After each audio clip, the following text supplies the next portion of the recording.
Senpai,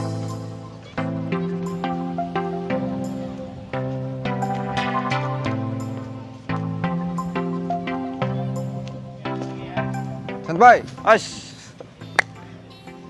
wah latihan ya. Oke, siapin dulu. Siap, Rey. Oke. Ya, gimana? Lagi latihan nih Senpai ya. Oke. Wah saya agak latihan nih gara-gara kemarin malam minggu. Aduh. Kenapa malam ini? Capean, ada kerjaan sih. Kan saya freelance. Ada apa nih? Ada teman saya, dia udah punya anak nih ternyata.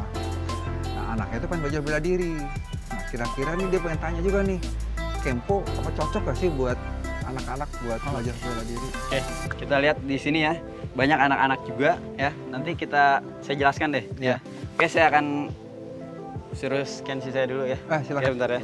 Oke, Sempaian. Tolong Sempai, ya dibantu. Oke, dilanjut sama Sempaian ya. Ya Senpai, ini Siap. yang tadi kita obrolin. Jadi ada nih teman saya, suami istri udah punya anak. Nah anaknya itu pengen diajarin bela diri. Pengen disuruh untuk bela diri. Kan sekarang kan zaman-zamannya PPKM, main-main kan sekolahnya online terus ya. Jadi dia kerjanya main game terus di rumah. Oh iya. Anaknya tanya ke saya, "Untuk Kempo cocok gak sih buat anak-anak?" Nah, tanya saya nih justru Senpai. Saya terus nih pertanyaan teman saya teruskan ke Senpai. Oh, gitu. Cocok gak sih Senpai itu buat anak-anak sebenarnya? Oke. Di Sorenji Campus sendiri ya menurut saya ya, saya sendiri pun masih mengajar anak-anak. Dari saya kan mengajar SD juga nih. Ya, jadi guru SD sama jadi senpai, saya buka Kempo juga di SD tuh.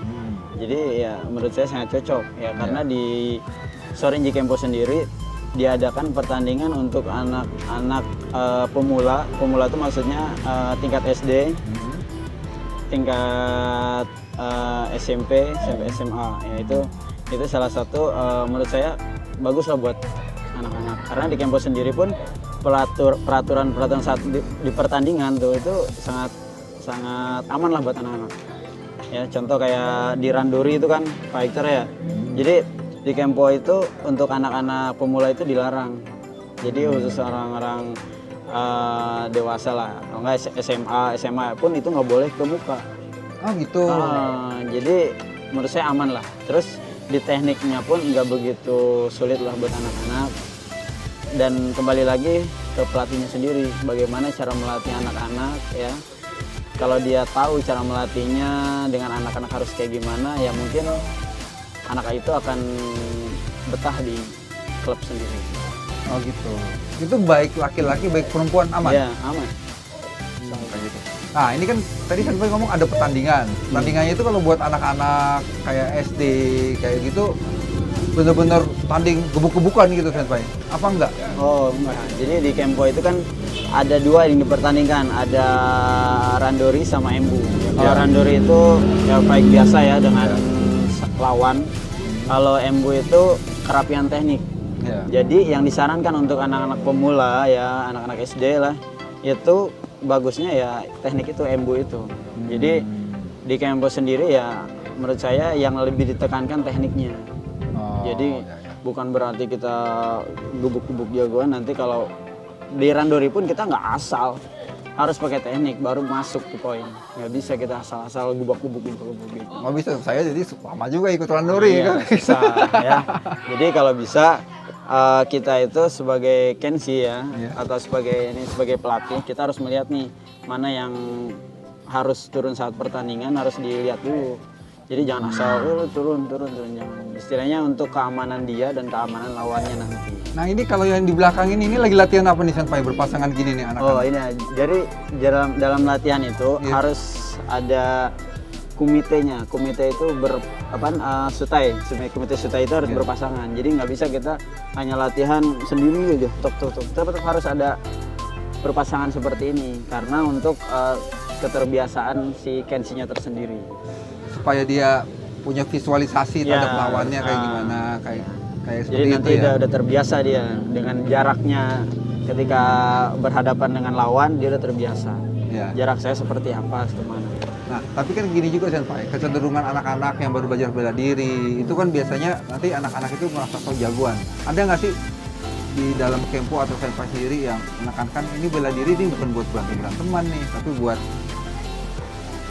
Oh iya, jadi Kempo sendiri kan kita harus diupayakan ya di dalam kita belajar Shorinji Kempo nih, usahakan kita harus bisa menghormati atasan dan tidak meremehkan bawahan. Itu janji tadi ya? Janji tadi ada tadi. Jadi di setiap mau latihan tuh kita diusahakan harus janji dulu. Ya, Iya. Jadi itu ya untuk menekankan bahwa di Kempo sendiri itu ya nggak boleh jago-jagoan lah.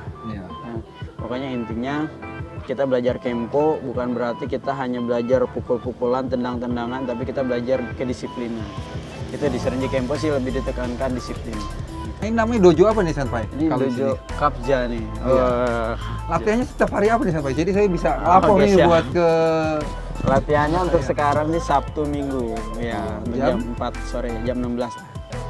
kita ngobrol-ngobrol sama Oh, Kenshi. salah satu Kenshi yang Oke, siap. ada di sini. Boleh ya? Boleh. Ini Kenshi saya ya dari Dojo Kapja, dia baru pemula ini Iya. ya. Kemungkinan ya sekitar setahun ada ya. Karena terjebak corona kita ya mungkin masih ya terhambat lah di situ. Kalau enggak ya mungkin di DKI sendiri kita itu diadakan ujian itu biasanya setahun itu 4 bulan sekali itu selalu ada ujian. Nah ini karena kita terhambat corona ya udah beginilah ya. Nanti karena dari Pemprovnya belum ada jadwal ya kita ngikutin Pemprov aja. Yang penting kita tetap berlatih aja dulu. Buat lintang ini teknik yang paling dasar yang diajarin sama lintang, teknik apa aja tuh Senpai? Nah, teknik dasar kan di dalam Shorinji Kempo itu kita nggak asal belajar Shorinji Kempo, kita ada kurikulum Shorinji Kempo. Jadi nggak bisa kita asal melatih lintang anak baru ini dengan asal-asalan. Iya. Tetap harus ada teknik dasar, harus ada dasarnya, baru kita bisa melatihnya. Itu kuncinya ada di pelatihnya.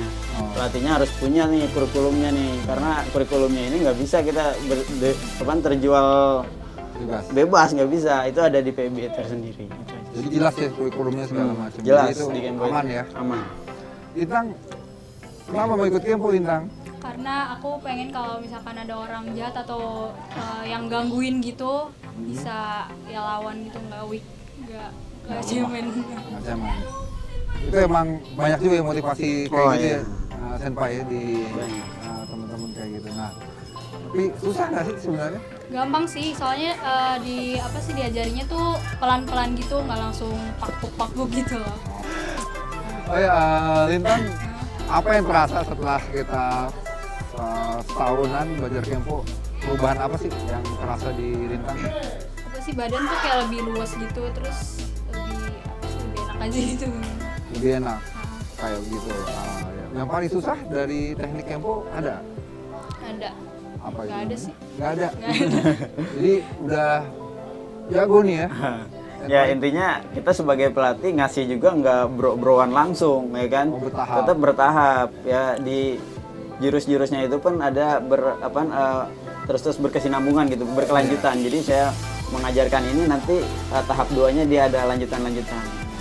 Nah, saya mau tanya, kalau seumur Lintang ini SMA ini bisa randori ya berarti ya? Bisa, Bisa. tapi nggak boleh mukul-muka. Lupa. Randori itu fight ya? Baik. Kita mau ikut randori nanti? Iya. Mau ikut? Luar biasa ini Senpai. Iya. Nah, kira-kira kalau randori ban putih segala macam bisa? Bisa. Nah ini tergantung pelatih kembali ke pelatih. Iya. Kayak yang tadi saya bilang, atlet ini cocok gak sih, pantas gak sih ikut randori? Nah kita harus mempersiapkan atlet, jangan sampai ketika atlet ikut kejuaraan atau ikut randori itu tersebut dia mencelakakan atletnya sendiri atau mencelakakan orang lain. Nah tetap kita harus ngasih tahu teknik-teknik basicnya. Jangan asal main, ya udah kamu ikut aja untuk mental, nggak gitu juga. Kita harus mempersiapkan dia juga baru bisa, karena di randori sendiri bukan dari sabuk tapi dari berat badan. Ribet badan. Berat badan ya. Jadi kemungkinan dia bisa lawan sabuk hitam ya, bisa Berani aja kita. ya. Nah itu Kalau jadi kalau sabuk itu berani nggak? Ya. jadi nggak bisa, kita harus benar-benar mempersiapkan dia, minimal dia bisa mukul dan nendang yang baik, gitu aja sih. Iya. Nah, kalau misalnya Lintang ini kalau mau jadi atlet bisa nggak sih Senpai? Bisa, nggak ada yang nggak mungkin. Pasti nggak mungkin. Jadi jalur atletnya jelas juga ya? Jelas juga. Nanti kan kita dari dojo ini kita kejuaraan Biasa di DKI ini suka ada nih, setahun tuh bisa ada 4 kali atau lebih. Nah nanti dari situ kita ikut bisa. Insya Allah ya di dojo ini itu terdaftar lah ya di SIM atau di Simperkemi ya dari Sorinji Kempo Indonesia itu terdaftar. Jadi kita bukan ilegal gitu kan, kita legal nih di dojo ini. Kita mau jadi atlet nanti. Beneran? Iya. Atlet Kempo. Iya, Bang. Dan Pak ini ada salah satu calon atlet kita nih tadi. Iya. Kalau setiap orang ikut Kempo kan kita lihat nih anaknya nih ya. Usahakan jangan dipaksa juga ya. Kalau bisa ya dikasih motivasi lah orang tuanya. Jangan sampai anak-anak disuruh ikut latihan, pas nyampe latihan anak-anak kayak latihannya males dan sebagainya. Itu sering saya temui seperti itu. Karena saya pribadi ngelatih anak itu ya saya lihat umur nih ya. Anaknya seperti ini ya nggak bisa saya paksakan terus menerus, tapi saya bagaimana caranya, metode latihan apa aja yang saya lakukan untuk anak usia dini. Jadi nggak asal saya samain ya sama yang dewasa, nggak juga. Ya, tetap kita lihat kapasitas kemampuan anak, itu saya sebagai pelatih. Nah sebagai orang tua usahakan punya edukasi lah, motivasi buat anak ini, mau salurkan kemana nih biar nggak main gadget kah atau apa ya, yang penting anak ini kemampuannya di mana, itu aja. Oke ya teman-teman, tadi kita udah ngobrol sama Senpai Arsat dan Sensi Lintang. Sampai jumpa di episode berikutnya. Terus Bye.